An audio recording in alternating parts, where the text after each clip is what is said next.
Hello, gorgeous. Welcome to HG Radio, everything beauty, cancer, and inspiration. Here is your co-founder and host, Kim Becker. Hello, gorgeous, and thank you for joining us today. I'm your host, Kim Becker, and this is Hello, Gorgeous, everything beauty, cancer, and inspiration on Society Bites Radio, social interaction for the mind and soul. This episode is brought to you by Amplified Marketing Group. They specialize in affordable mobile solutions that will get you noticed and help you retain your customers. Check them out at yourphoneguy.com. That's URPHONEGUI.com. Our guest today, I'm so excited about, is Erica Sunshine Lee. Erica is a Nashville prolific songwriter with 9 original albums. She plays 250 shows a year since 2007 globally, won a 2019 TRMA Video of the Year, and penned 40 plus songs recorded by Nashville artists, including a top 40 hit. Hi, Erica, and welcome to the show. Hey there. Thanks for having me. How are you? I'm doing well. How are you doing? I'm doing great. Just, we're all hunkering down here. I got 48,000 rolls of toilet paper, so I'm good to go. I watch that online and I just have to smile because I just keep thinking, what are people thinking? I don't. They're not.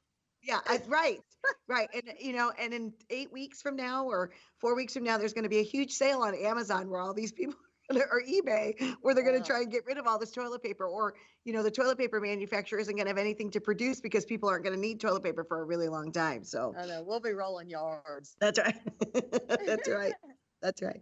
So I want to share a little bit. So I had the pleasure of meeting you. You came to my office. Let's share the story about how you heard about myself and about Hello, Gorgeous.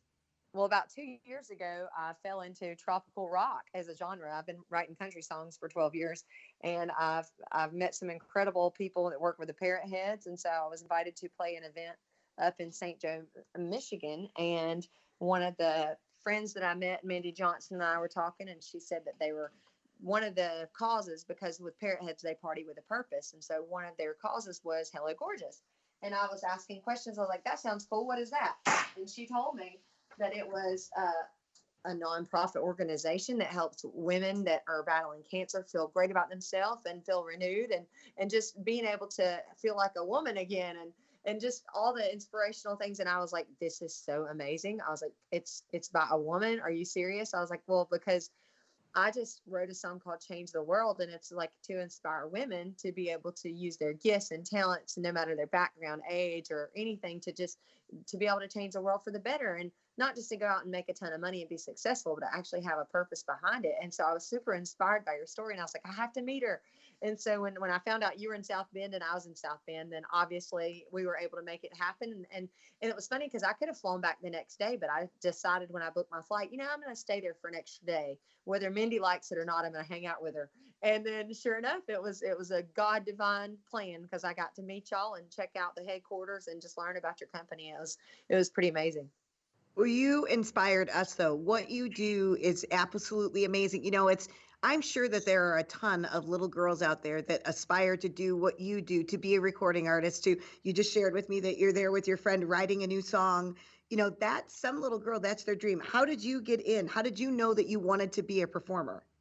Well, it's interesting. I really didn't know it was an option as a career, but when I was like 5, I was singing in the school play, telling all the kids their lines. So I guess I always loved to be on stage and to have that ability to sing. And I sang in church when I was younger, and then I started singing in a worship band in middle school, leading worship at church, and playing around different churches. So then as I moved on and I started waitressing and putting myself through high school and college, and then I sang karaoke anytime I got the chance. And then I moved to California at 18 and started selling cars. So for me, sales, business, marketing was my degree. And so I was just used to that interaction. And I thought I was going to be a big CEO wearing a corporate suit downtown in a big city. And I never really knew that musicians could be, a career. I just thought that was a hobby or whatever. So I was singing, and a guy and a girl heard me, and she linked me up with his band. And so I started singing with his classic rock band for 2 years. And then after we kind of butted heads, I just quit and took his bass player and drummer and started my own band. And we're friends later on. He's since passed away, but John Lawton was a really inspirational turn in my point of realizing that you could do that as a career. So I was playing about 5 shows a week, working full time selling cars. And then I quit that, went into a different field as a headhunter. And after 6 months of being a financial and accounting recruiter, it wasn't my end all be all. I knew that wasn't what I was super passionate about, even though I love meeting the different people, but it just wasn't like what I was set on earth to do. And when I got laid off in the downturn, I was able to just really step back and go, you know what, this is a perfect time in my life.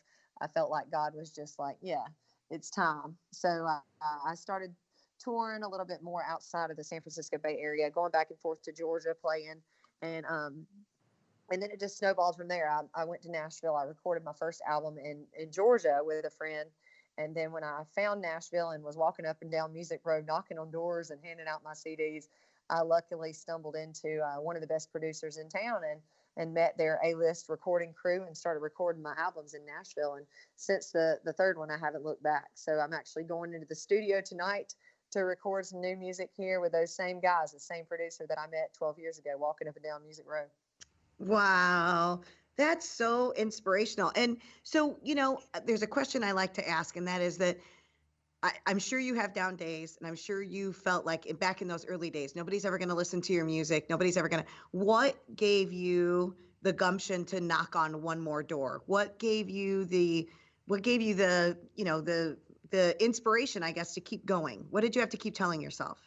I think it's kind of innate. I played sports all through when I was growing up, and I played sports in college. So maybe it's the athletic background, the competitive nature. Maybe it's my genetic makeup of my grandfather being one of the best salesmen in the Southeast. He owned a general store and a restaurant, and everybody always said I'm a chip off the block. But I don't really think that, especially during my training as a car salesman, that you can't take no for an answer. So our boss always told us it takes 10 no's to get a yes, and it's a numbers game. And so I guess I've just always had it in me to where you knock long enough and the squeaky wheel gets the grease. And so I'm the squeakiest wheel out there, and I was making sure that I'd get the grease. That's awesome. So you were just saying, you shared with me before we got on the air that you just finished writing a song. What do you do to get into that songwriting mode? I don't ever get out of songwriting mode, honestly. I feel like whatever's going on in my life is always a song. And no matter if it's happy, sad, upbeat, crazy, it could be personal or it could be completely made up, fabricated. I can write about what somebody else is going through, what I'm going through, or I can just make up a story, or I can channel 15 years ago something I was going through. So it just depends. For me, it's just always even on the tough days, like I feel like I've just got a lot of thoughts going through my head. So they usually just turn into lyrics. And when I'm driving down the road, I'll sing into my voice memo, and I'll always have kind of some hook or idea or thoughts. And I think once you're a songwriter, if you're genuinely a songwriter, not just an artist, I think there's a big difference. And sometimes people that are artists write their own songs. But for me, the difference of the songwriter is being able to write a song about anything for anybody, versus just being able to write a song about yourself and your personal emotions and experiences. So being able to kind of put myself in other people's shoes and write for other artists and pitch songs to them that I know are going to be a story that they'd want to tell, I think it's just been a gift that I've had. And I love being able to share that with other people and to write for other artists and just put myself in that mode, because it's really one of those things that, especially being in Nashville, I mean, there's always, oh, that'd be a good song idea. Oh, that's a good hook. Or, you just kind of are always looking for that next idea, the next best song. As I'm sure, chefs are probably looking at their ingredients constantly thinking, what can I whip up now? So it's probably similar. So what is it? What comes first? Is it the words to the story that comes first, or is it the melody that comes first that you match the words to? So for me personally, I know everybody's different, but for me, about 95% of the time, it's the words. I always have the words, or I'll pick up the guitar and start strumming along and playing something. But there's been a couple of times, like I can remember all the specific songs that I have basically come up with a guitar lick or music for first. And when I was sitting in a camper, I just gotten finished playing and touring in Key West. And I was back in California, and I was just playing this lick. So it was like a simple walk down. And then Uh-huh. I started just thinking like, oh man, that sounds cool, like a little bit of a reminiscent beach song. And then I was like, sifting through sand, trying to find gold. And so then I came up with the words after I came up with that lick. And the same thing that happened with Everyone Loves a Country Girl, that song, I was sitting in my parents' living room and I was like,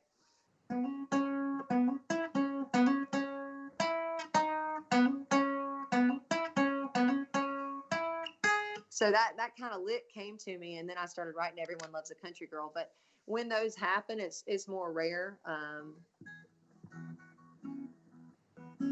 Last week I was writing with my buddy Nick DeLeo, and I just started strumming in the middle of our song. We were writing another song, but then I had another idea for it.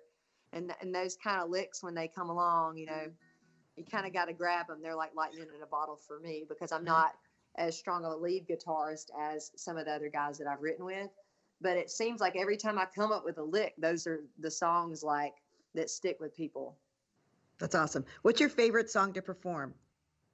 Drinking and Praying has probably been one of the most powerful and impactful songs, just because I know so many people have struggled with all kinds of addictions, and being able to share my faith in a non-threatening, non-preachy way, and just giving them my personal testimony of going through struggles in life, and being able to kind of realize that no matter what you bury your sorrows in, no matter what you run to for comfort, at the end of the day, God is the only thing that can get you through. And that faith has pulled me through a lot of dark times in my life, and people around me. And my uncle, who has been an alcoholic since I was born, is now 66, and he's been 2 years sober. So I know anything's possible with God, because I prayed for him my whole life. So no matter what people are going through, I've seen him turn it around, and I've seen that song bring tears to some pretty tough, hard, callous shell people in my shows. And so I know that God gave me those lyrics to be able to speak to people and try to impact their lives for the better, and just step back and realize, that if you're going to be addicted to something, be addicted to Jesus, because the rest of it's just temporary.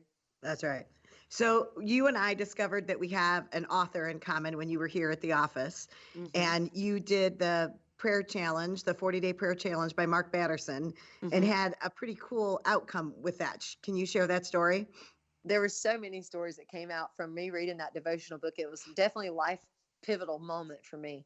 And Draw the Circle, just it taught me so much more about my prayer life and how to have a stronger faith, and not to just ask God like Santa Claus, hey, can you bring me a new bike? But it wants to teach us. I love that book showed me how to persevere, and how to pray with a purpose, and how to constantly pray, and not give up.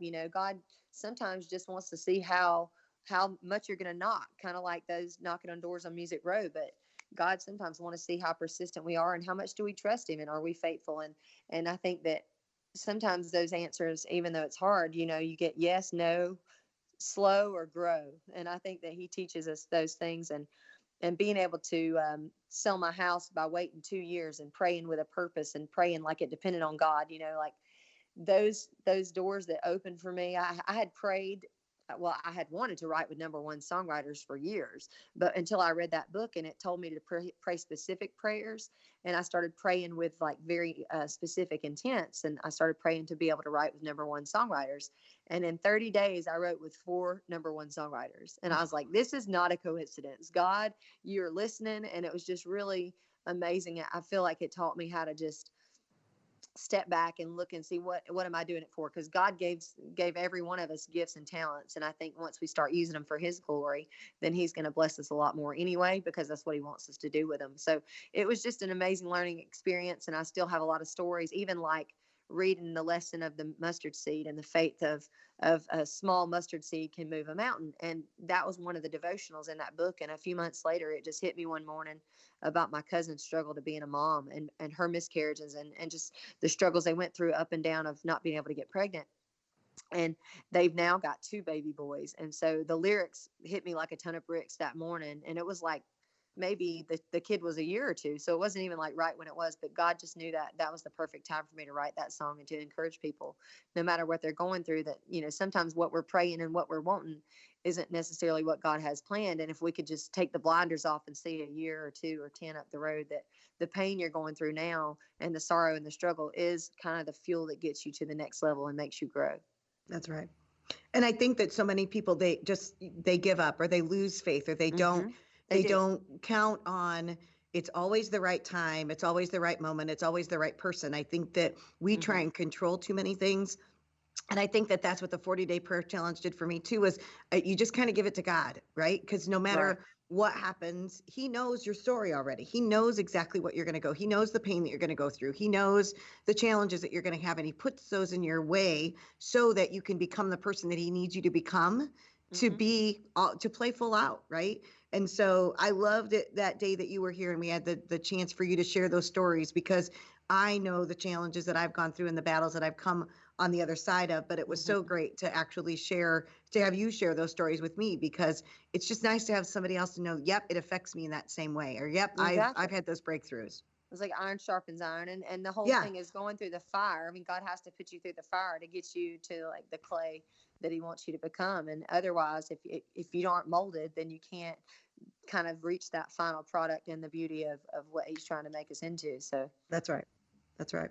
So you've opened for some amazing people: John Michael Montgomery, David Allen Coe, Maren Morris, Randy Houser, Brett Eldridge, David Nail. Who is like who's your dream artist? Like, if somebody, that this particular person like called you today and said, "I want you to open for me," like who would that make you like scream and shout to like the heavens? Stevie Nicks, hands down, I'd flip out. I love it. And so, this whole thing of the pandemic, and, they talk about we're 6 degrees of separation. Like, do you have somebody that that's like connected to Stevie Nicks that you could make that happen, or at least put some feelers out for that? I have actually reached out to her, one of her old managers, and he sent a song along, but you just don't ever know if it's going to get heard at Yeah. all. So I'm Yeah. not giving up yet, but Stevie, if you're out there listening, I'd love to write and play with you. I love that. And so, where do you see yourself in 5 years?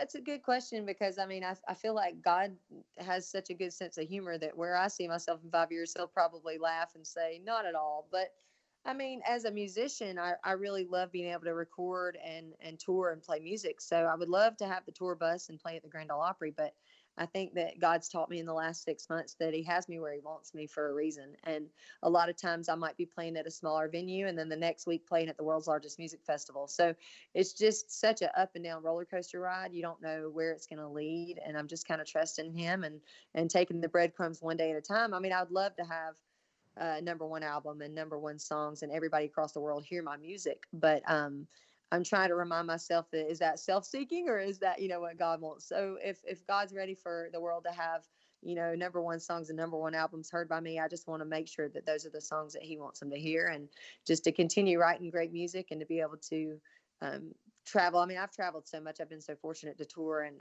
I've not played in Antarctica yet, but that's pretty much the only continent I hadn't gotten to. So across the U.S. and being able to perform events and share my music, something that I always want to do. I'd love to maybe have a family if that's what God's will is for my life, but I also just want to kind of keep on walking in his footsteps instead of, making a rash decision or doing something that's not the right thing long term. How many days a year do you normally perform? I mean, between 250 or 300. I'm always writing, so it depends on if I'm performing to an audience of one or audience of 10,000. It just depends, but I'm touring 250 to 300 shows a year. And so you're going into the studio tonight. How often does that happen? How often do you actually get to sit in the studio? Pretty rare because I'm gone so much. So whenever I am home in town, this is such a rare occasion. Last year I was home 20 days, so I try to get in the studio as much as I can whenever I'm home and when I have like the songs that I feel like are the most important to get out on the record. But it's sporadic. It might be 5 to 10 days a year, and then I might be doing vocals another 5 or 10 days. So I might be in the studio 20 days total. It just depends. So you talk about, you travel 250, 300 days a year. Think back to like what has been one of the most favorite gigs that you've ever played. Like when you left the stage, you were like, that was awesome. Tell us about Well, that. definitely opening up for Randy Houser at Summerfest with, I mean, over 10,000 people was just like the dream come true. You just feel like this is what I do it for. I've worked my whole life to get on the big stage, opening for big acts. And then you have some other shows like, you're playing a private concert for a gala fundraiser or a wedding, like to be able to sing my song at somebody's first dance or in their wedding ceremony. There's nothing like that feeling, to feel like that's something that's going to impact the rest of their lives and make that moment really special. So every show's kind of got its own little nuances that make it special. Being able to play at the Georgia Theater, that I've grown up my whole life near in Athens and seen really big acts play there, was a really big bucket list for me, just because it was a very special venue, just like the Great American Music Hall. But it took me 7 years to get a show booked there, and now I've headlined both of those 4 times. So Wow. it's like, you just feel like you'll never reach it, and then looking back, you're like, oh, I've played there. Yeah, I've played there 4 times. Not that it's nothing, it's still really special every time. But it's just interesting, the perspective of, like you said before, when you're looking forward to something and you feel like you'll never get there, versus looking back, it doesn't seem like it was that hard to get there at all. Wow. And so, is there something that somebody has said to you? Because I imagine your music impacts a lot of people, and it's a ripple. Like, you don't even know the people that are impacted by your music. What is something that a fan has said to you that's like, wow, I never knew that I could impact somebody on that level by my music? When Drinking and Praying got released, Atlanta DJ let me know that he had gotten an email from a girl, and she said that she had not spoken to her mama in 5 years. She turned to drinking and turned away from her family and God. And when she heard that song, she called her mom, and they don't even remember why they started fighting. And so they were able to reconnect. And I just, like, that brought tears to my eyes. And that's why in the music video, I was like, we can't make up a story better than that. Let's just reenact the real life, situation. So I feel like being able to not only bring a family closer, but to be able to help somebody that's personally struggling with an addiction, and maybe turn their faith back to God, has just been a goal of mine. And to be able to hear it firsthand from her, and I know a couple other people have said, thank you. That's really kind of brought my priorities, or shifted my thinking back into my relationship with God, versus where I'd been kind of going down a road that was destructive. Wow. And so, what piece of advice could you give to somebody that's thinking about, like, breaking into the music business, has a song that they think could be a hit? Where should they start? Well, I think you just need to write and play. I think so many people wait till they're ready. And it's like, if you wait till you're ready to have kids, you'll never have them. If you wait till you get the perfect song or the perfect show or the perfect guitar chops, like, I taught myself how to play guitar on YouTube. So I didn't know what I was doing. I learned 3 chords and went out and started having to play 3-hour shows, because I couldn't find a guitarist that could play as all my shows that I was booking. And for a lot of people, I think they're intimidated, or they want to make sure it's right. But for me, it's just like, write as many songs as you can, play as many shows as you can. You're just going to get better and better with writing more. Like, practice makes perfect. But also surrounding yourself with positive team members and people that you aspire to be like, or people that encourage you, or people that love you. I mean, it's always important, no matter what career you're in, to be able to have that network of people that are going to encourage you, and to be your best you and best version of you. Because it's real easy in the music industry to get drugged down by the negative thoughts, the criticism, the drugs and alcohol, a lot of other temptation that might not be a positive long term.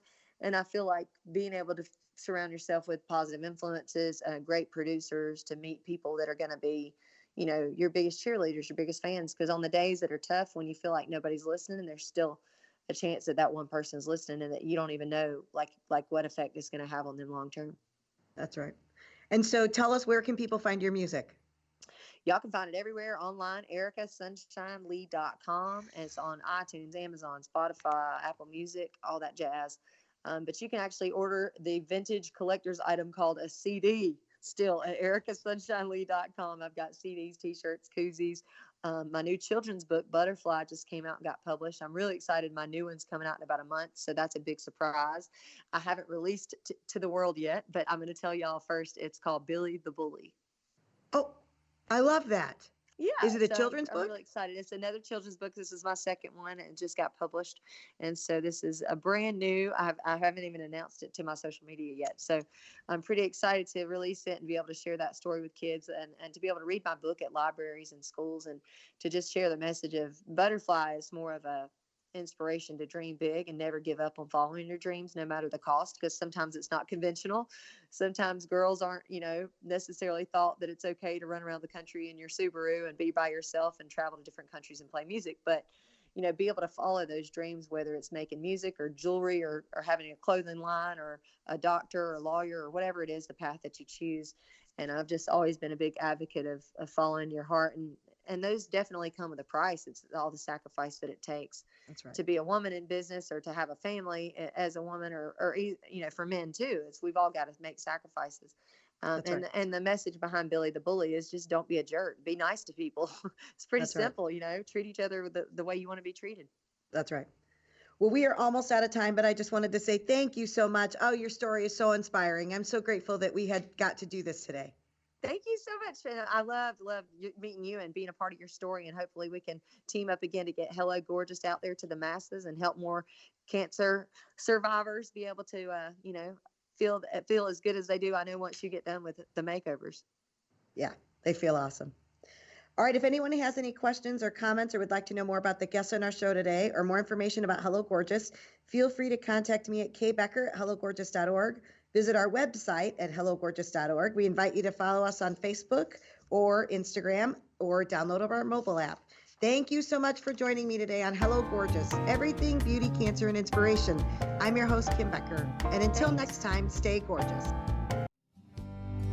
Another beautiful day, walking in the sunshine, spending the time with you.